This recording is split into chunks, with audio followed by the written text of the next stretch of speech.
The last couple of months have been brutal on interest rates getting worse and worse. In fact, the last week was the highest they've been all year long. But have we reached a point now that we're turning the corner on interest rates and we'll continue to see improvements in interest rates as we move through the rest of the year? Maybe we have. Let me give you a quick update today on what has happened this week that is signaling a potential turn in the direction of our interest rates. My name's Miles Pitcher. I own Superior Lending. So since December 27th of 2023, rates have got worse and worse. Here's a chart that shows the 10-year U.S. Treasury that reflects the direction of interest rates.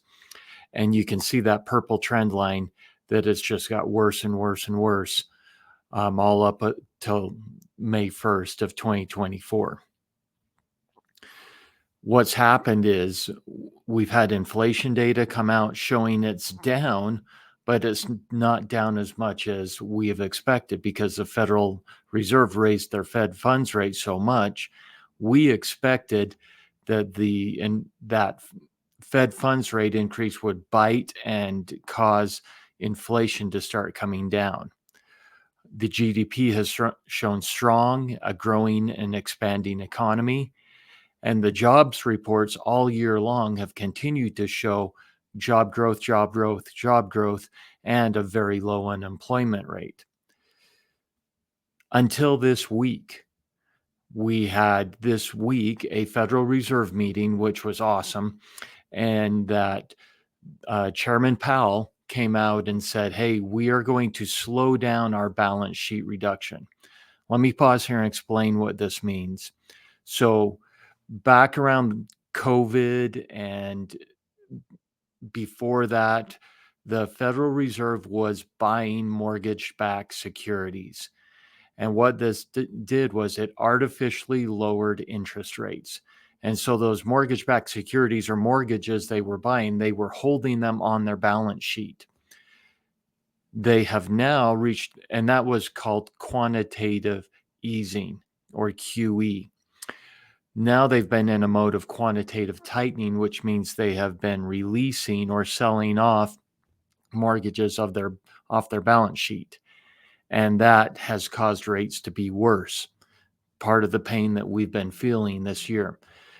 And instead of them allowing 60 trillion runoff each month, they now are going to have 25 billion in runoff. Huge help, huge surprise, big bonus to us and our interest rates. They also shut down the fears that there would be another Fed funds rate hike because of the inflation not being where it should and unemployment being strong. And then we also got data. Oh, let me show you this. This is our Fed funds rate. And you can see how we have been level and steady. They've left it unchanged.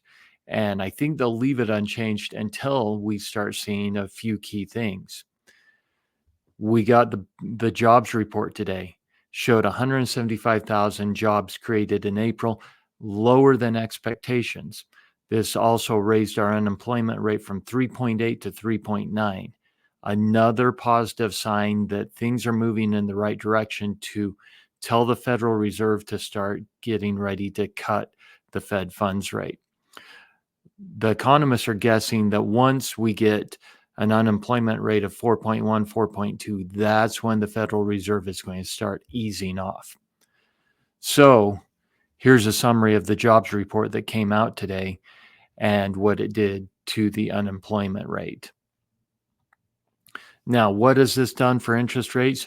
You can see the last few days, we have just, those last three red bars, we have been coming down in interest rates.